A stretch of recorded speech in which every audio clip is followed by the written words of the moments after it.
Department is asking for your help in finding a local teen. Good evening and thank you for joining us. I'm Riley Livingston. 17-year-old Jakaya Fairchild has been missing since January 1st. Fairchild's family says she did not come home after work and are very concerned about her whereabouts. If anyone has any information on her location, contact the Starkville Police Department at 662-323-4131.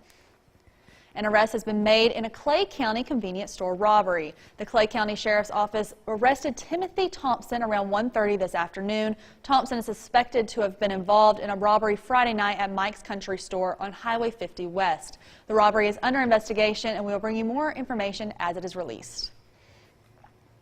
Meetings continued at the White House today as border security remains a sticking point. Vice President Mike Pence led today's negotiations. He said the discussion was, quote, productive, while also reaffirming the administration's insistence on a border wall. Here's the latest.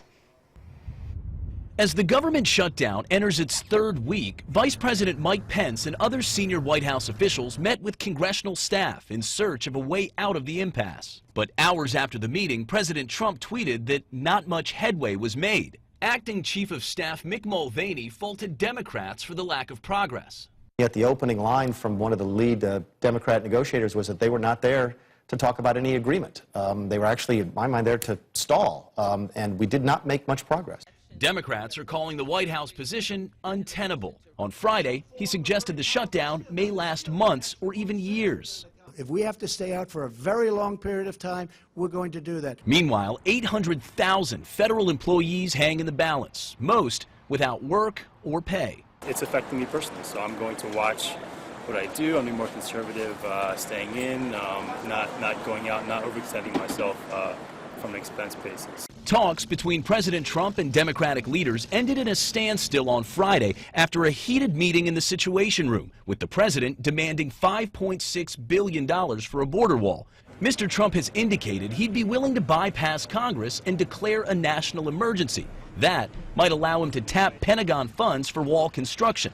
Nancy Pelosi, the new Democratic speaker, spoke to CBS Sunday morning. I think that effectively what he would like to say is, it doesn't matter what Congress sends me, it just matters what I insist upon.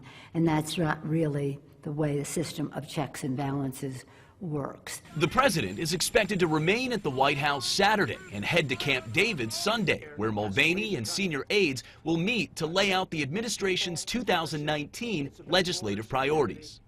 Talks are expected to continue here tomorrow, but even if there is a breakthrough, the Senate, which will ultimately have to pass a spending bill before the government is reopened, won't return to Capitol Hill until Tuesday. Mo Lulengi, CBS News, the White House. A Tennessee pizza parlor is doing its part to help federal workers affected by the partial government shutdown. Scratch Pizza in Johnson City says it will give a free pizza to any furloughed federal government employee.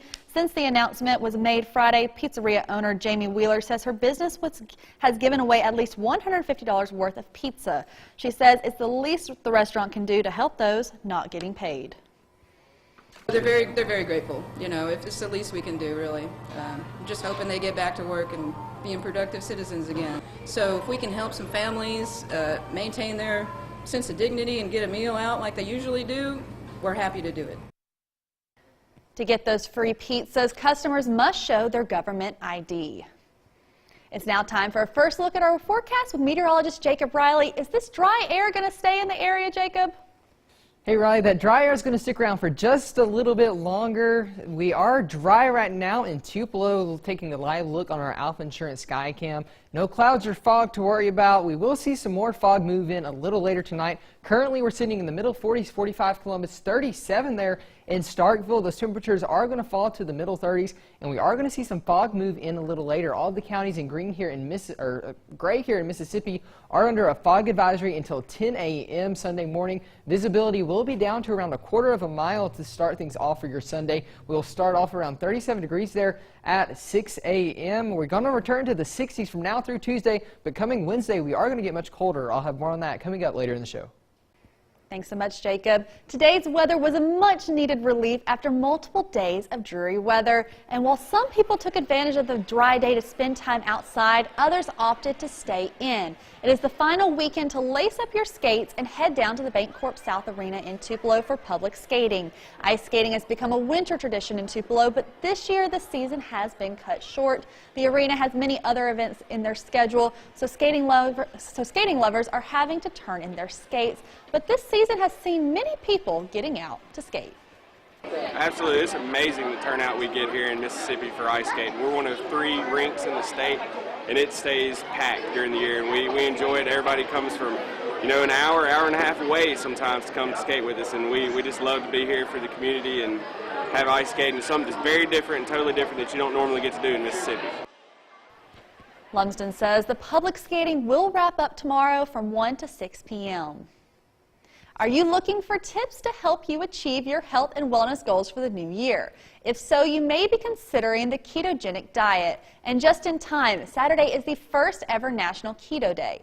The Vitamin Shop officially declared the day to bring awareness to the health benefits of a ketogenic lifestyle. A trendy, healthy fat, low-carb diet that touts weight loss, blood sugar maintenance, and even cognitive support. Think salmon, avocados, and eggs.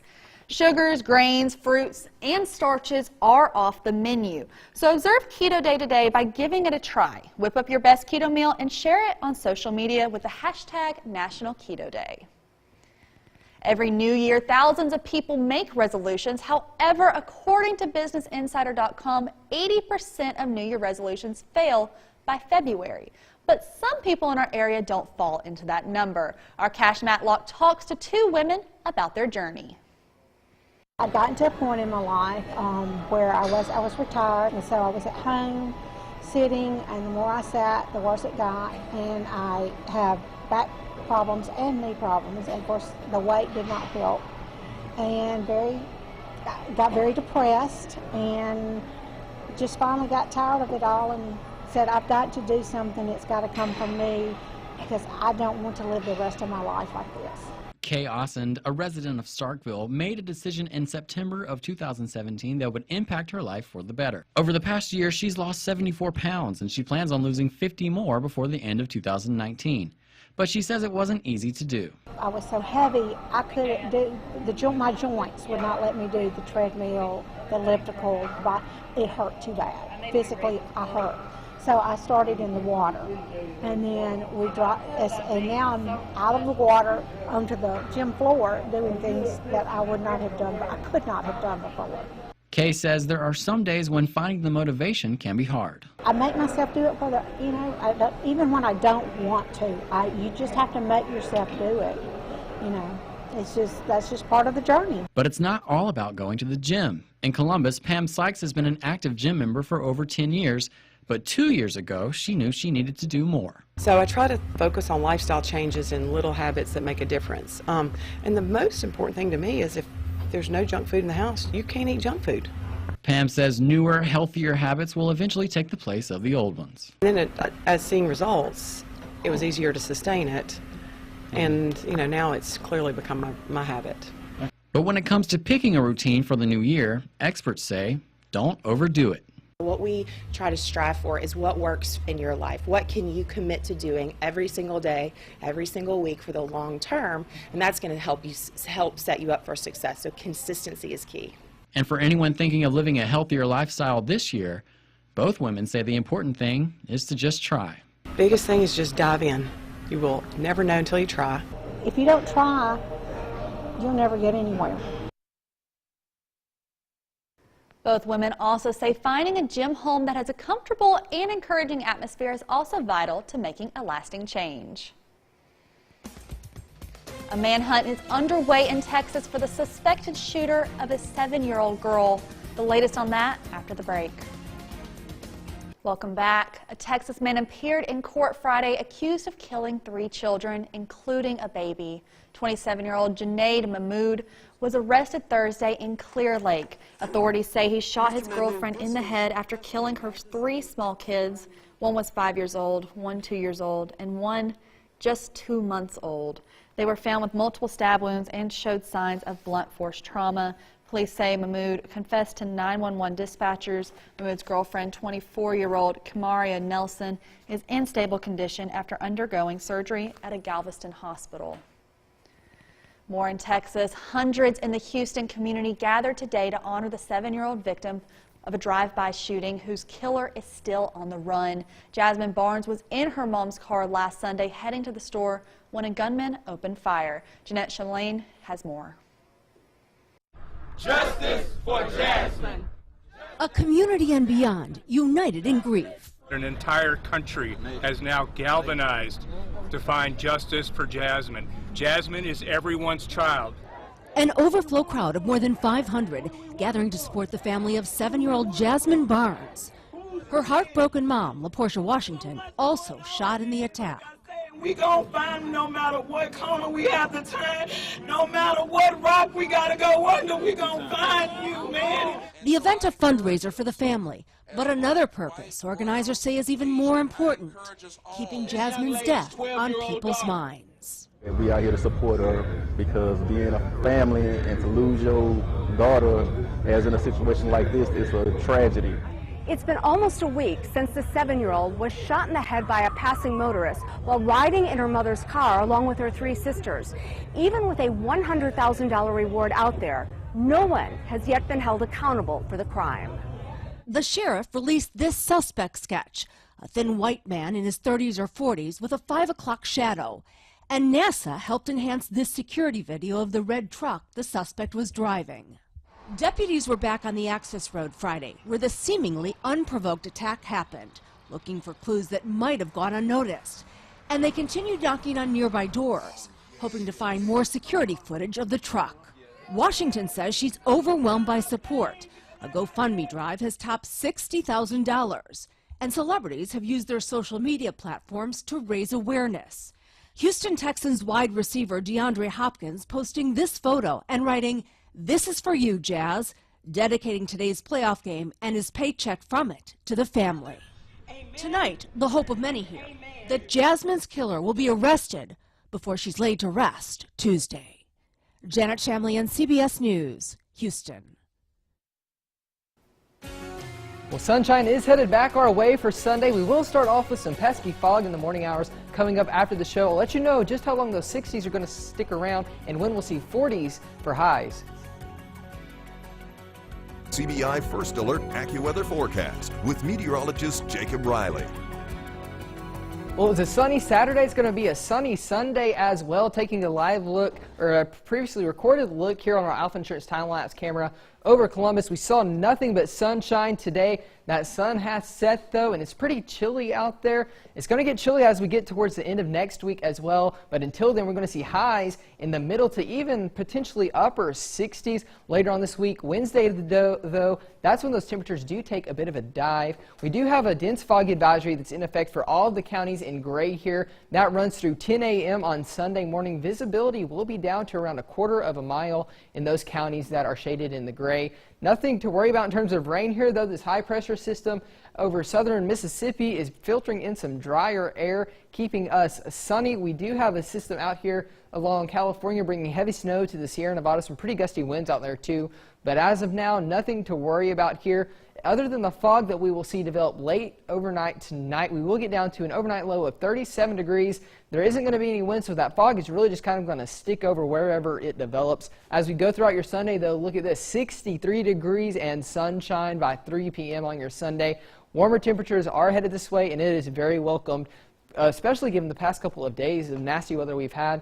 As we go into Monday, though, we're going to watch this system begin to move through our area. It will bring scattered to isolated rain showers to the region. We will start off with some clouds on Tuesday, but by Tuesday afternoon, those clouds do move out, leaving us with sunshine for the rest of the day. Tuesday here, we're going to top out in the middle, 60, 65, Louisville 63, a little cooler up north, 60 degrees there in Ripley. As we go into Tuesday night and Wednesday, though, that's when we're going to notice a big difference. On Wednesday, our northern counties will struggle to have highs in the lower 40s, some of them not getting out of the lower 40s. 45 degrees there, though, in Starkville on Wednesday for your daytime high. And as we go overnight, look at those morning lows for Thursday. Middle 20s, 26 there in Corinth, 28 in Tupelo. And then we'll struggle to hit highs in the middle 40s there again on Thursday of next week. Now, as we go on into Friday and as well, Friday morning we're going to see a little disturbance begin to move through. Temperatures are going to be flirting with freezing, so we may see a few snow flurries to start things out on Friday. No impacts to roads are expected. We'll see those continue till about noon there on Friday. And then as we go into Saturday, we'll have more rain begin to work its way on into our area, leaving it kind of a nasty start to the weekend. It's going to be cold as well. Those temperatures stay in the 60s through Tuesday, dropping back down to the 40s by Friday.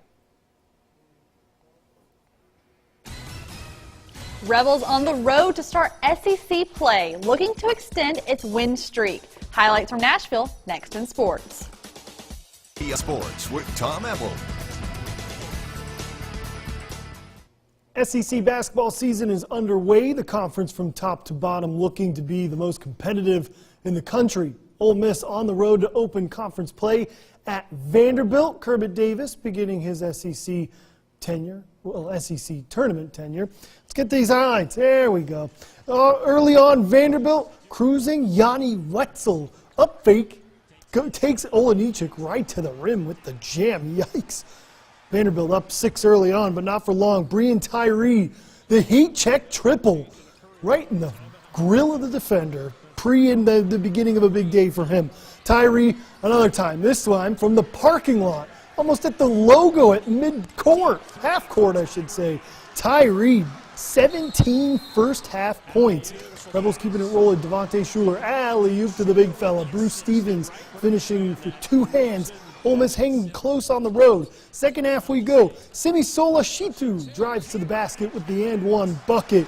Vandy up by 6 again, but the Rebels would battle right back.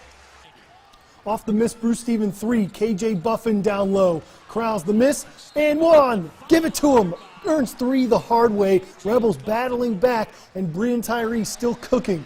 Takes the defender, nice crossover, finds Stevens down low, and he finishes. It does the rest. The big man loves to jam. Ole Miss, how about that? They open SEC play with a road win, 81-71, thanks to a career-high 31 from Breon Tyree. The Rebels extend to an 8-game win streak. Fantastic start for Kermit Davis and company. 13th ranked Kentucky visiting Tuscaloosa, taking on Alabama. Dazon Ingram, nice dish inside to Donta Hall, who finishes with authority and earns 3 the hard way. More Bama, Tevin Mack off the screen. He's just going to pull up. Hey, no one there. He's going to hand down, man down. He's going to drain all 3. He'd score a game high 22 in this one. In transition, Herb Jones. Lob it up to the big man. Hall finishes with 2 with authority. Alabama looking good, but things would get weird late, and it's a 1-score game. Last chance for Kentucky. Tyler Harrow at the horn. No good. Alabama gets the win, 77-75 over Kentucky. The Tide improved to 10-3 with an SEC opening dub. ICC Indians hosting Gadsden State inside the Davis Event Center. Early on, Mardarius Hobson, the Holka native, with the bucket, giving the Indians early lead. Then Shamar Brown inside. ICC making Gadsden State pay in the paint. Indians surge back ahead. Hobson inside. Good man take for the post. Nice post move there from Mardarius. Then Choctaw County's Akeem Kirkwood. Nice dish inside. Akeem finishes for 2. And then a Kirkwood again in transition. He'd have a game-high 23 in this one, and off the break, Kendrickus Carlton, yikes with the jam. Indians get the win, 85-74. Girls' turn, run it back. Ladies, ICC taking on Gadsden State out of Alabama. Is Shemaya Williams from Boonville with the fast break. ICC cruising here. Bounce pass to Bria Gandy, Starkville native. Nice step back there. She'll take the floater for 2 and a friendly roll. Early 4th quarter, Williams again penetrating inside. Nice spin move off the window for 2. That gives ICC a 9-point lead, and Shania Buford's going to add to that. Crawl the miss. Gandy inside, off the window for 2. That's a nice play right there. Indians, they get the win 82-68. And they even got a little bit of a celebration here, enjoying the big win. Oh, one more time. Here we go. There's everyone happy for wins on a Saturday. The Tangle on the Trail delivers some instant classics. Highlights from Pontotoc when we come back. Welcome back. Pontotoc boys facing Ingomar at the Tangle on the Trail. Buckle up, folks. It's time for a classic. Early on, Joe Hayes Austin drives, finds Minaj Nixon in the corner for the 3. Nothing but nylon. Warriors with the early lead. Ingomar's turn. Zach Sugar finds Trent Bradley inside. Nice move. That's a, gets right through the defenders with the left-hand finish. Back come the Warriors. Off the fast break. Cortland Armstrong finds Austin. Drives to the rim, scores off the glass. Fourth quarter we go. It gets good. Ingomar up by 2. Ponotoc's Rock Robinson gets a big steal. He's going to score at the other end and ties the ball game late. Later on, Ingomar down 1 under 20 seconds left. Bradley drives, finds Keys, gets the shot to go plus the foul. Falcons lead 50-48 with under 20 seconds to go after a turnover by Ingomar. Pontotoc with the heave, no good. Free basketball in Pontotoc as we go to overtime. In OT, Ingomar's Nathan Whedon with the steal. He scores at the other end, so the Falcons take a 1-point lead. Back comes Pontotoc. Robinson, nice tough move inside when the finish. Last chance for Ingomar. Whedon drives, finds Keys for the win. He's open. Off the front of the iron, no good. Pontotoc survives in overtime, 62-61. And it gets even better. Starkville boys facing IUPUI commit Calvin Temple and undefeated Center Hill. Early on for the Mustangs, Temple, nice spin move, gets inside for 2. That's a pretty finish. He'd earned 3 the hard way. Look out, Jonathan. Starkville's turn. Tyler Talley finds Jamarvius Phillips inside. Nice move. And it's strong down low. That's the way you corral it. Later on for Center Hill, Kevin Henry to Keaton Laws at the wing. He drains the triple. Great back and forth ball game early on. And here come the Jackets. Jamarian Brown going to drive inside the floater over the Giants down low. Starkville edges Center Hill 63-62, handing the Mustangs its first loss of the season. 3-time defending state champ Ingomar Lady Falcons taking on the home Pontotoc Lady Warriors. Early on for Ingomar, Garabeth Self to Ashley Forrester. Nothing but nylon on the triple. Pontotoc's turn. Amber McCoy finds Samuel Brooks inside. Gets the shot to go. Friendly little roll there. Later on for the Warriors, Allie Beckley finds Dee Dee Shepard at the top of the key. Even with a hand in her face, doesn't matter. Tickles the twine. Second quarter, Ingomar down. Carson Grisham finds Sanaya Finley, scores for 2. Just a great tournament today in Pontotoc. Really good games. Back comes Pontotoc. Beckley to McCoy. Pull-up J is good. And then Ingomar trying to answer. Self drives right to the rim. Floater is good. Friendly bounce. But Pontotoc gets the win 51-46. Lafayette taking on the 2-time defending 3A champs Choctaw Central. Tangle on the Trail early on for Choctaw Central. Opening tip. They take the lead as quick as it can. Tiara Rain Sanders to Melanie Thames there. Lafayette's turn. Off the fast break. Mariah Holland to Azaria Buford for 2. Choctaw Central coming right back. Thames drives inside. Nice crossover here. Smooth finish to earn 2 points. Back come the Lady Doors though. It's Buford again. She's in transition. Coast to coast to boast the most. Nice move. Nice gather for the finish. More from the Lady Warriors though. Kedra Denson gets the ball. Pulls up for 3. Mid-range jumper there. Back and forth we go.